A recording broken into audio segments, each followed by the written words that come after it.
Magandang araw kay Ma'am Gracia Inok. Ma'am, ito po yung ating pa-freebies po, ma'am. Ang dami po yan, solid na solid. At meron po tayong button holder guide. Meron po tayong street line. Meron tayong zigzagger. Meron tayong screwdriver. At yung universal foot ng ating sewing machine po, ma'am. Ilalagay ko na po dito, Ma'am Grace. So, nandito po yung ating full information sa pwesto. Okay? So, i-contact nyo lang po kami dito, any concern dito sa sewing machine natin. So, ito po ma'am yung pinaka-importanting pag-setup natin sa wiring diagram ng ating sewing machine po ma'am. Ito po yung transformer natin ma'am. Ito naman po yung wire nya. At ito isasaksak natin sa ating regular outlet. At yung wire ng ating sewing machine po ma'am. Ito po siya ma'am. Ayan. Meron po tayong on and on power po dyan. Okay. So ito po ay isasaksak ko dito Ma'am Grace. Okay, wag niyo po siya isasaksak ng direkta kasi bawal po ma'am. Ma'am Grace, ayan po yung full setup ng ating sewing machine. Dito po tayo pipili ng mga design natin. Dito naman tayo pipili ng distance natin, kung masinsin or hindi. So makikita nyo may black po sa itaas at mayroon pong red sa ibaba or sa ilalim. Okay. So ito po gagawin nyo, pag black ang kukunin nyo, minimum to maximum na distance natin, number 4, 1, 2, 4. Then, kung dito naman po tayo sa kulay red, so dito po tayo sa SS. Okay, so naiintindihan po natin yan ma'am. Grace reverse, okay. Speed control, tension. So maglalagay po tayo ng sinulid dito mismo sa ating bobbing. Kung papaano po tayo maglalagay dyan ma'am. Kailangan po may turo namin sa inyo dito sa video na to kung papaano. So nandito pa yung mga another freebies nyo po ma'am. So kompleto po siya ma'am. Grabe ang solid niya po ma'am. Okay.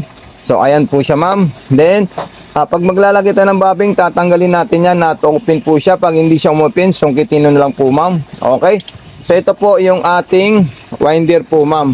At dito po tayo maglalagay ng sinulid sa itaas kung gusto po natin.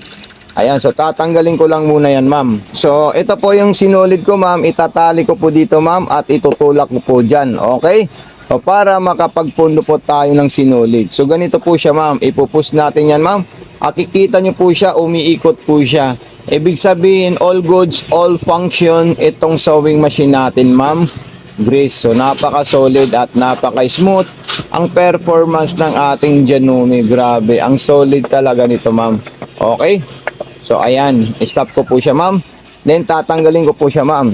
Okay, pag natanggal ko po siya ma'am, ilalagay ko po doon mismo sa bobbing. So may makikita po kayong biak or hiwa na maliit. At yun ang isasabit nyo po, yung sinulid nyo na pahaba. Kailangan mahaba po yung sinulid natin na isasabit natin dyan. Eto naman ilalagay natin dito at ilalak natin ito ma'am. Okay, so tayo po ay maglalagay ng sinulid. Step 1, ayan, dire-diretso, kailangan maipit po siya dito ma'am. Bakit? Pag hindi po naipit dito yung sinulid natin, magbubuhol yung tahi natin sa ilalim. So para maipit at sagad diin, itataas natin yung pressure foot natin ma'am para bumuka yung spring po dyan. Okay, then dito naman sa itaas, ikutin natin yung hand wheel natin. Ayan po yung hand wheel natin na tinataas niya. Pwede nyo po yan i-open para sa ilaw kung ayaw nyo po ng walang ilaw. Ayan, so isasarado natin. Step 3, papunta na po dito diretso sa may holder ng sinulid. Ayan, so holder ng sinulid. At ang pagtusok naman po niyan sa butas ng karayom, street line, papunta po doon ma'am. Okay, so napaka-perfect po ang paliwanag natin dito ma'am. So any concern about dito sa sewing machine natin, i-PM nyo po ako sa maliit na papel po yun ma'am Grace. Ayan. Okay. Then pagkatapos natin yan ilagay, so huwag nyo po kakalimutan iikutin itong hand wheel. Ito po siya, paharap, pababa. Ilalabas niya po yung sinulid sa ilalim. Ayun po silang dalawa. Bago nyo po isarado, ilabas nyo muna siya. Ayun. So lumabas po siya ma'am at yung tamang posisyon ng sinulid, naka-slanting po siya sa bandang kaliwa. Okay. Panoorin nyo lang to ma'am at i-review nyo po muna yung paglalagay at proper paglalagay ng sinulid natin. Okay. So ito po yung ating tela. Tatahiin natin yan.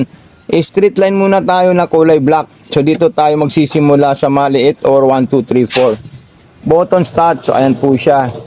Okay, then reverse. Ayan. Then stop natin siya. Okay. So ayan po siya ma'am. Napakaganda po ng design ng ating sewing machine.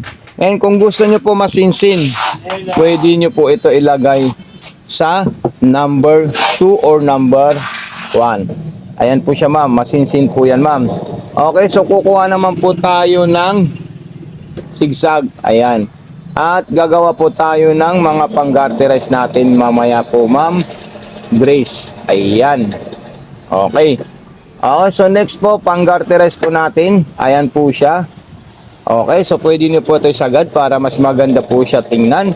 At mabunya po yung totoong design na ipapagawa natin sa kanya po ma'am Grace. Ayan, tatlo po yan ma'am. 1, 2, 3. Okay, sa button holder, pagkatapos natin yan ma'am. Ayan. Then sa pinakamalapad na pang-garterize po natin yan. Ang solid, ang ganda, ang smooth ng performance ng ating sewing machine. Okay. So ayan po siya. Ayan. Okay, so ayan po siya ma'am Grace. So pupunta po tayo sa ating button holder. Button holder, ayan po siya. So tama lang po 0 to 1 yung button holder guide natin. I-follow lang natin yung step by step ng ating button holder po ma'am Grace. Makikita nyo po siya. May 1, 2, 3, 4. Ayan. Okay. So, ibalik natin siya doon. Ayan. Then, lagyan natin sa number 3 para matapos na yung button holder natin. So, ayan. So, napaka-solid po siya, ma'am. Yung lahat ng stitches na kulay black, natapos na natin. Dito naman po tayo sa stitches na kulay red po, ma'am. Okay. So, ayan. Hahabaan natin yung sinulid natin. Huwag po natin iiksihan. So, dito tayo sa kulay red. Sisimula tayo dito. Ayan. So, ngayon, nasa number 1 to na hindi pwede. Pupunta po tayo sa SS. Ibig sabihin ng SS, symbol, stitches, design. Okay. So, ayan po siya.